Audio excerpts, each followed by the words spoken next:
Fala pessoal, dando continuidade à nossa série sobre transtornos psicológicos, transtornos mentais, a gente estava falando sobre o TOC, o transtorno obsessivo compulsivo. Então agora a gente vai para a parte 2 do vídeo. Eu vou explicar um pouco melhor para vocês no que consistem as obsessões e as compulsões. Então, primeiramente, algumas características daquilo que a gente chama de obsessões. Então, uma das principais características das obsessões é a recorrência. Então, quando a gente fala em obsessões, a gente fala em pensamentos, em impulsos ou em imagens mentais que são recorrentes, que surgem de forma muito repetitiva na mente do indivíduo. Então, não é um pensamento intrusivo que passa uma vez na cabeça ou duas vezes na cabeça, é algo que vem todos os dias de forma muito insistente, de forma muito sistemática, tá? Então, por isso, é caracterizado como uma obsessão. Uma outra característica importante é a intrusividade. Então, é algo que está muito fora do controle do indivíduo, assim, não é algo que ele conscientemente pensa, eu vou pensar nisso agora, eu vou me ocupar desse pensamento agora, desse tema, não. Vem um pouco do nada mesmo. Então, os indivíduos que têm essas obsessões, eles relatam que tem uma sensação de que esses pensamentos, eles invadem a consciência deles de uma forma muito indesejada, de uma forma muito inesperada. Uma outra característica importante é que provocam um desconforto muito grande. Então são pensamentos, são imagens mentais que causam um nível de ansiedade, provocam um nível de ansiedade muito elevado, muito significativo para aquela pessoa.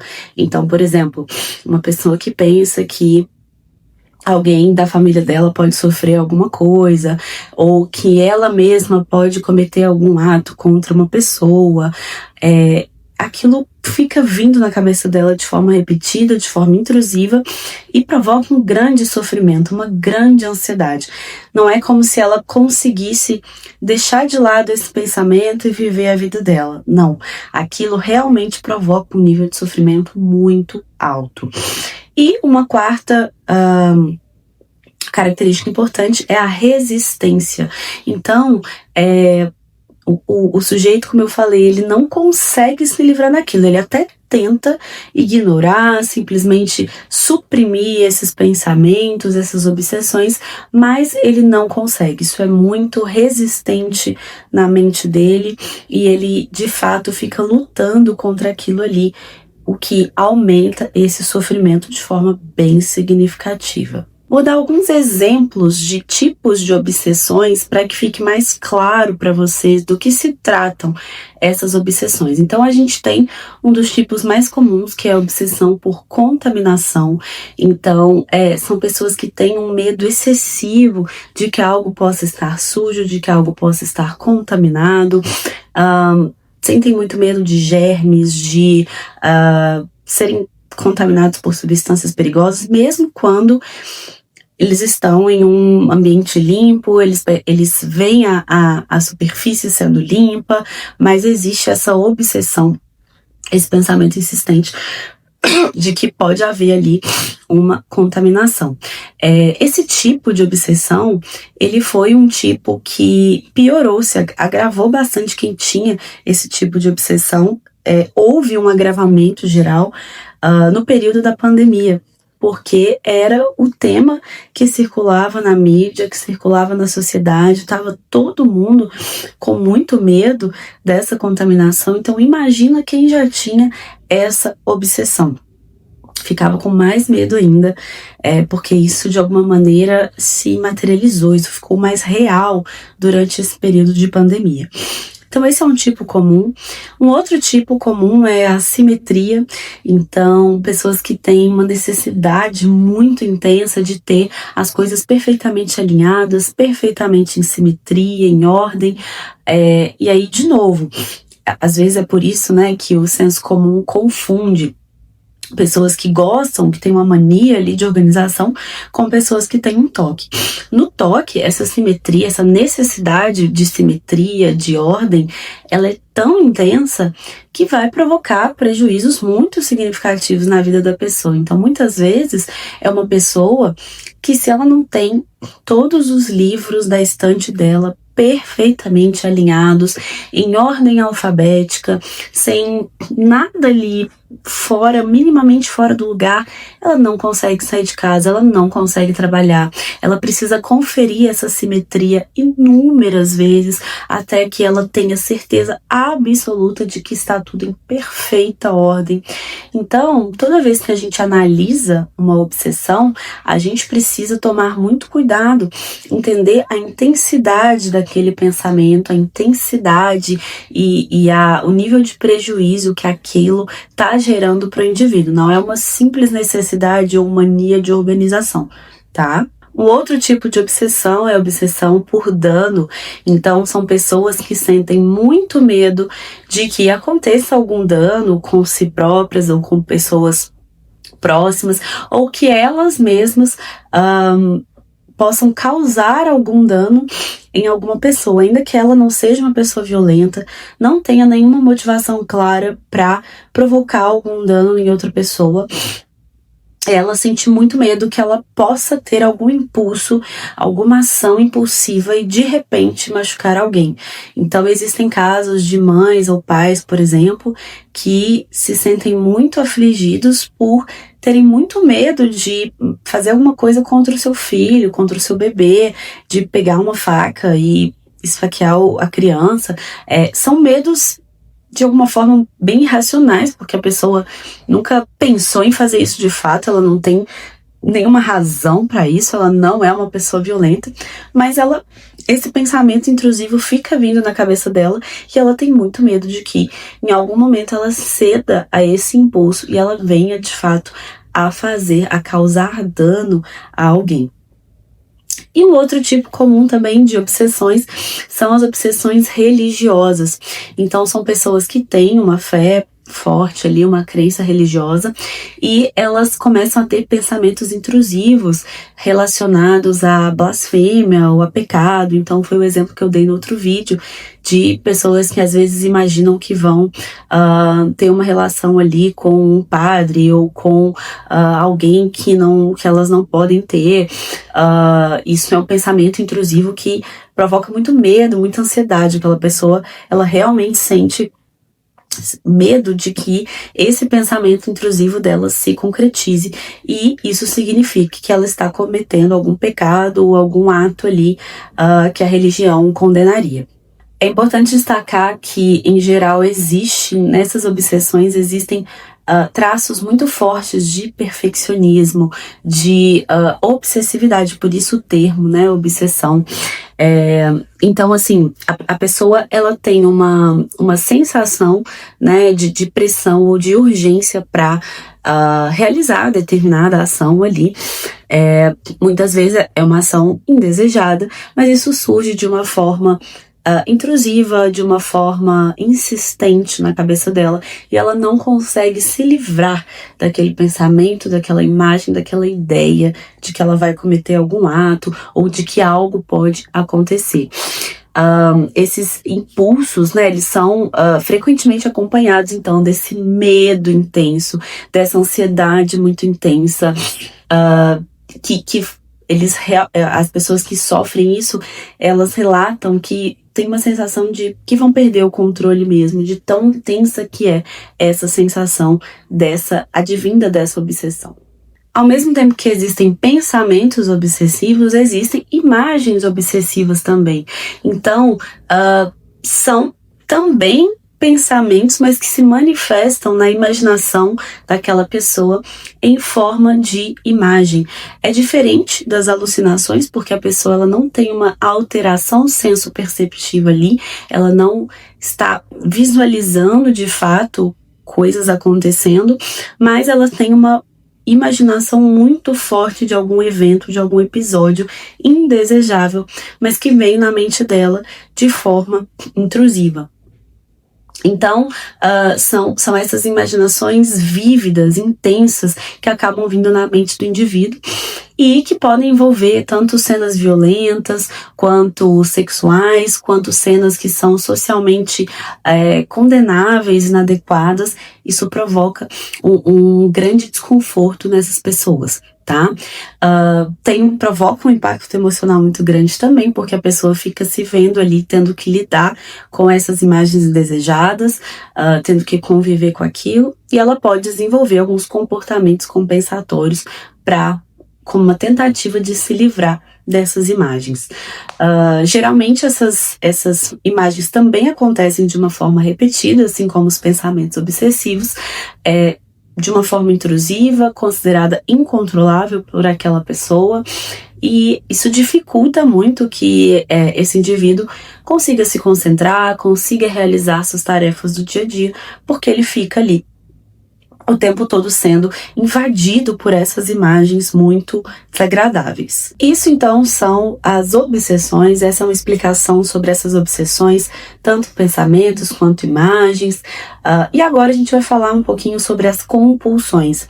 Em geral, uma coisa vem acompanhada da outra, porque as compulsões são comportamentos, são ações, ou até mesmo pensamentos, atos mentais, que vêm numa tentativa de neutralizar ou de minimizar o impacto dessas obsessões. Pode haver apenas obsessões, apenas compulsões, mas no toque é muito comum que a gente veja, né, o TOC é o transtorno obsessivo compulsivo, então é bem comum a gente ver a ocorrência dessas duas coisas simultaneamente. Então, o objetivo das compulsões é justamente de diminuir o impacto, a ansiedade, o medo provocado por essas obsessões, e geralmente não tem uma conexão realista com o que elas pretendem neutralizar. Então, tem até aquela brincadeira, né, que vocês já devem ter escutado, de não deixa o chinelo virado de cabeça para baixo, porque senão a mãe morre, né? No toque, isso é levado muito a sério. A pessoa que eventualmente tem uma obsessão ali, um pensamento obsessivo de que a mãe pode morrer, ela acredita muito firmemente, muito piamente que ela precisa deixar aquele chinelo virado para cima, senão, né, isso é uma compulsão que ela precisa fazer, uma ação que ela precisa fazer para amenizar essa sensação de ansiedade, esse medo de que a mãe pode vir a morrer.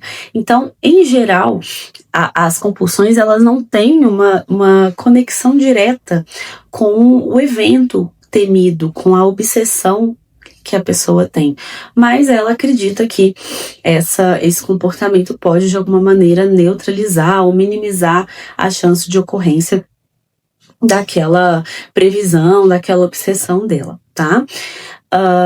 E aí a experiência assim dessas compulsões, ela geralmente é a contragosto, né? A pessoa, ela não quer fazer aquilo, ela entende que aquele comportamento pode ser exagerado ou pode ser irracional, mas ela não consegue conter esse impulso, assim, é mais forte do que ela, né? Porque ela pensa que se ela não fizer, alguma coisa de ruim vai acontecer e ela precisa fazer aquilo para reduzir um pouco essa sensação de desconforto. Então, por mais difícil, desconfortável que seja para essa pessoa ficar fazendo ali essas compulsões, ela não consegue controlar, ela sente a necessidade mesmo de fazer para amenizar o efeito das obsessões. Alguns tipos, então, mais comuns de compulsões é a lavagem excessiva das mãos. Então, para quem tem uma obsessão, como a gente falou ali anteriormente, de contaminação, a lavagem excessiva das mãos muitas vezes vai vir como uma tentativa de amenizar isso. Nesse tipo de compulsão, a gente vê uma conexão um pouco mais racional da obsessão com a lavagem das mãos, né? Mas nem sempre é assim. Então, a pessoa, ela sente que está contaminada, ela sente muito medo de se contaminar e ela lava as mãos repetidamente ou toma banhos extremamente demorados ou vários banhos por dia, né, às vezes de muitas horas, para ter a sensação de limpeza, para amenizar a o sentimento de sujeira, né, de contaminação que essa obsessão traz. Um outro tipo também comum de compulsão é o de verificação. Então a pessoa verifica inúmeras vezes se ela trancou a porta. Aquele exemplo que eu dei no primeiro vídeo também, de uma pessoa que verifica muitas e muitas vezes se ela desligou a boca do fogão para caso não explodir, para não haver um incêndio. Então, muitas vezes eles têm até um número na cabeça, né, de quantas vezes exatamente aquilo precisa ser verificado para eles se sentirem seguros, para se sentirem né, livres ali daquele perigo, tá? Isso é algo que é extremamente repetido. A compulsão tem essa característica fortíssima, né, de ser um comportamento repetido, muito repetido por aquela pessoa. Não é algo que ela vai ali e faz uma única vez, né? Ela precisa repetir inúmeras vezes aquele comportamento até se sentir segura. Uma outra compulsão que vem geralmente acompanhada da obsessão por simetria é a de organização. Então a pessoa, ela arruma objetos de uma forma muito intensa e com uma rigidez muito grande. Então tudo tem que estar numa ordem específica, seja numa ordem alfabética, seja numa ordem de tamanho, com muita simetria, muita organização, tudo muito alinhado. E ela tem essa necessidade de organização muito grande, a ponto de muitas vezes entrar mesmo num nível de ansiedade muito alto quando essa organização é quebrada, ou não conseguir mesmo fazer nenhuma tarefa enquanto essa organização não estiver perfeita segundo os critérios rígidos dela. O outro tipo de compulsão é o de contagem. Então é comum que algumas pessoas que têm o TOC tenham uma compulsão de contar objetos, contar ladrilhos, contar, por exemplo, carros ou objetos que a pessoa simplesmente sente que vai ser necessário, vai ser importante ela contar para neutralizar algum tipo de obsessão, às vezes contar algum tipo de ação, às vezes que bate na porta, né? Então tem muito essa obsessão por contagem, essa compulsão de contagem também, e muitas vezes pode levar também, tudo isso que a gente está falando, né, são ações que podem levar a um prejuízo muito significativo, porque a pessoa gasta muito tempo executando essas ações. São ações repetidas, né? Então, pode levar a atrasos, a problemas ali no dia a dia dela mesmo. Então, são todas ações que vêm para acalmar essa ansiedade, mas provocam outro tipo de prejuízo funcional para a vida desse sujeito. Existem alguns fenômenos sensoriais que acompanham o quadro de TOC. O que são esses fenômenos sensoriais? São, então, sensações subjetivas que são desconfortáveis para aquela pessoa, para aquele indivíduo, e que precedem ou acompanham essas compulsões. Então, são frequentemente percebidas como essa necessidade muito intensa e muito incontrolável de realizar determinado comportamento, realizar determinada ação, determinada compulsão. E vem para, como eu já falei, né, para reduzir, aliviar aquele desconforto da obsessão, mas realmente a pessoa ali, ela tem uma sensação física mesmo, de que algo não está em ordem, de que algo precisa ser feito para organizar aquele caos ali que ela acha que se encontra, né? Então, por exemplo, essa sensação mesmo de não estar em ordem, né? Uma sensação persistente, então, de que algo não está certo, de que algo não está completo, e isso leva a essa necessidade de reorganizar os objetos, né? A pessoa tem uma sensação quase física mesmo, né? Aliás, física, isso passa para o corpo, essa sensação de muita ansiedade, né? A sensação de incompletude, então a pessoa tem um sentimento mesmo de que uma ação não foi realizada como deveria, uma ação não foi realizada perfeitamente, então ela sente que ela está incompleta, ela tem uma necessidade muito intensa, uma necessidade fisiológica até, de que aquilo seja concluído, de que aquilo seja realizado de forma perfeita. E isso, né, mais uma vez, afeta a capacidade de concentração, a capacidade funcional desse indivíduo de forma geral. E essa sensação muito forte de urgência. Então, aquilo precisa ser feito e precisa ser feito naquele momento. Não dá para esperar, né? Não dá para esperar chegar em casa para conferir se alguma coisa está em ordem. Não, eu tenho que ir agora para casa, eu tenho que fazer isso agora, eu tenho que conferir 50 vezes, né? Então, tem de fato essa sensação de urgência e de precisar fazer algo de forma rápida, de forma imediata, tá? Então, assim, tem também essa ideia, né, de que o paciente ele precisa sentir ou ouvir alguma coisa para ter certeza que aquela compulsão, que aquele comportamento foi concluído, foi bem realizado. Por exemplo, para o paciente que tem essa compulsão de verificação, ele precisa ouvir, né, um estalo ali da chave na fechadura para ele ter certeza que a porta fechou. Enquanto ele não tem esse sinal, enquanto ele não tem essa percepção sensorial, muitas vezes ele não se acalma, ele não se satisfaz. Então, os pacientes muitas vezes buscam, além, né, da ação, uma sensação, uma dica, né, do ambiente, um som, alguma coisa que diga para eles, um sinal, né, de que aquele comportamento foi bem concluído.